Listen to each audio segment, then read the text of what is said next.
हाँ एवरीवन, मैं नितिन शर्मा आप सभी का स्वागत करता हूं विजडम नर्सिंग क्लासेज के इस प्लेटफॉर्म के ऊपर। आप सभी लोगों के लिए एक महत्वपूर्ण सूचना, स्पेशली जो है बहुत सारे स्टूडेंटों ने कमेंट सेक्शन के अंदर कमेंट भी किया और टीम से जो है वो डायरेक्टली कॉल भी किया कि सर एमपी वालों के लिए कुछ करिए। तो फाइनली जो है ऑलरेडी जो है मेरे सारे रिसोर्सेज जो है जितने भी मेरे फ्रेंड सर्किल के अंदर है जो ऑलरेडी जबलपुर और इंदौर के अंदर जैसे कोचिंग्स रन कर रहे हैं, ठीक है, हेमंत सर है, इनसे सबसे मेरी बात हो चुकी थी ऑलरेडी। और ऑलरेडी कल वो गए थे, उन्होंने ऑलरेडी ज्ञापन दे दिया था इसके लिए, क्योंकि मेल कैंडिडेट को अलाउ नहीं किया जा रहा है। एक तो ये है क्योंकि 100% फीमेल कैंडिडेट को दिया जा रहा है।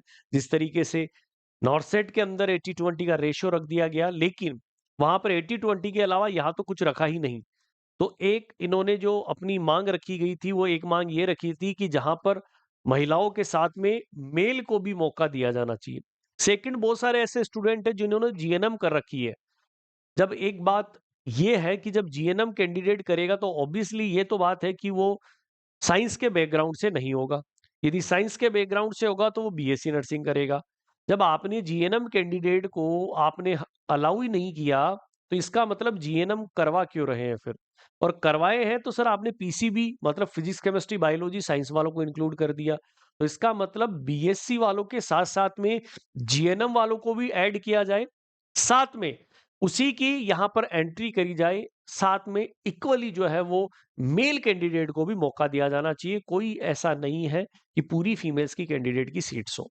और ऑब्वियसली ये महिलाओं के लिए भी जो है मैं तो ये बोलता हूँ कि मेल का साथ देना ज़रूरी है, क्योंकि इस तरीके से दरकिनार करते हुए जा रहे हैं धीरे-धीरे मेल को, जो जिन्होंने नर्सिंग कर रखी है उनका जो है वो सीधा-सीधा गला घोट रहे हैं। इसलिए कल जो है उन्होंने ऑलरेडी जो है वो ज्ञापन दे दिया है। इवन सर से मेरी बात हुई थी तो सर ने मुझे ये भी बोला कि इवन जबलपुर के अंदर मेल कैंडिडेट्स ने इस वैकेंसी को स्टे लाने के लिए केस भी डाल दिया। बट चाहते यही है कि केस ना करते हुए हम इसको और ईज़ी कर दें, उनको दोबारा से संज्ञान में जो है वो लिया जाए। इसलिए आज वैसे पेपर में भी आ चुकी है, क्योंकि कल वो गए थे सभी टीचर्स और सभी जो है सर गए थे, जिन्होंने ऑलरेडी बोला गया था कि नर्सिंग भर्ती पुरुष अभ्यर्थी ने दी चुनौती। कोर्ट ने पूछा 100% महिला आरक्षण क्यों दिया गया? जहां पर मध्य प्रदेश के सरकारी मेडिकल कॉलेजों में 800 से अधिक नर्सिंग ऑफिसर पदों पर होने वाली भर्ती थी, जिसमें 100% फीमेल कैंडिडेट को दिया गया। पुरुष हाईकोर्ट का दरवाजा खटखटा दिया डायरेक्टली। मैंने बोला ना केस कर दिया। उस सुनवाई के दौरान मध्य प्रदेश हाईकोर्ट की जबलपुर बेंच ने सरकार को कर्मचारी चयन ईएसबी से सीधा सवाल किया है, नर्सिंग ऑफिसर की पूरी भर्ती केवल महिलाओं के लिए ही क्यों रखी गई है? तो जबलपुर के जस्टिस जो विशाल गगट है, उन्होंने जो है एक पीठ बिठाई है, ईएसबी से पूछा है कि नर्सिंग ऑफिसर पदों पर महिलाओं को 100% आरक्षण किस आधार पर दिया गया? इसकी अगली सुनवाई 15 अप्रैल को होगी। ठीक है। दरअसल संतोष कुमार लोधी सहित अन्य पुरुष अभ्यर्थी हाल ही में जारी नर्सिंग ऑफिसर भर्ती विज्ञापन को हाई कोर्ट में चुनौती दे दी गई है। जैसा कि मैंने आपको बताया कि उन्होंने ऑलरेडी केस कर दिया था। जब पढ़ाई एक साथ बढ़ती है तो भेदभाव क्यों किया? क्योंकि 100% बात सही है कि मेल को जो है दबाया जा रहा है। जिस तरीके से आपने हमें तक बात पहुंचाई, हमने उसको आगे कन्वे किया। ठीक है? और सारे हमारे जो रिसोर्सेज़ थे, सर से मेरी बात हो चुकी है, वहाँ पर वो ऑलरेडी जो है अपना ऑफ़लाइन सेंटर और ऑनलाइन सेंटर दोनों चलाते हैं। और सर से मेरी जो है वो कल करीबन जो है 45 से 50 मिनट बात हुई थी, और उन्होंने भी यही बोला कि सर पॉजिटिव रिस्पॉन्स आएगा। मेबी है कि ये दोबारा से इस भर्ती को संशोधित करके दोबारा जो है इसको लाया जाएगा। तो आपको टेंशन करने की कतई आवश्यकता नहीं है। बी पॉजिटिव होकर आप सभी लोगों को स्टडी करना है कंटिन्यू। ओके। जहां पर मेडिकल कॉलेज में नर्सिंग ऑफिसर की भर्ती के लिए प्रावधान किया गया है, एक ही पाठ्यक्रम है जीएनएम का सबका, लेकिन फिर भी आप सब लोग जो है मेल कैंडिडेट को जो है वो साइड करते हुए जा रहे हैं।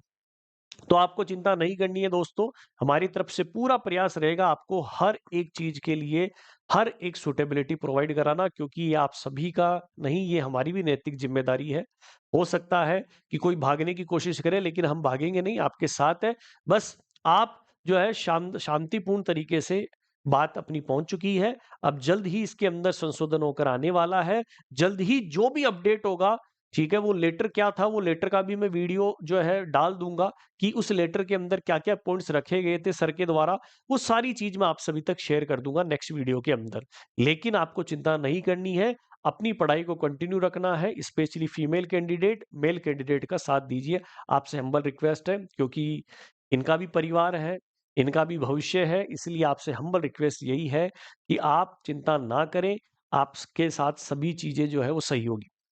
देन सेकंड चीज़ मैं आपको बता दूँ कि 12 अप्रैल को आप सभी लोगों के लिए, स्पेशली एमपी वालों के लिए जो है कुछ खास कर रहे हैं हम, ठीक है? और वो खास ये है कि आपके डायरेक्टर सर, जो हर्ष सर है, ऑलरेडी उन्होंने अनाउंसमेंट कर दिया है।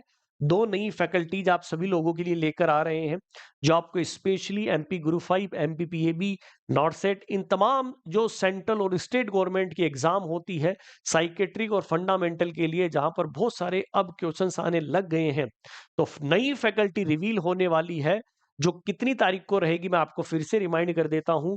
ये 12 अप्रैल को होंगे। 12 अप्रैल को 12 बजे ये इवेंट होगा। इस इवेंट के अंदर जुड़िएगा, और स्पेशली एमपी वालों के लिए कुछ खास हमारी तरफ से एफर्ट रहेगा कि उनकी और तैयारी किस तरीके से करें, क्योंकि हमें आपका एग्जाम चाहिए, क्योंकि एमपी हमारा हमेशा से गढ़ रहा है सिलेक्शन देने का, और बहुत सारे बच्चों का फेथ है, और इसी फेथ को हम आगे इसी 12 अप्रैल से आपको एक नया सिरा हम पेशकश करने वाले हैं।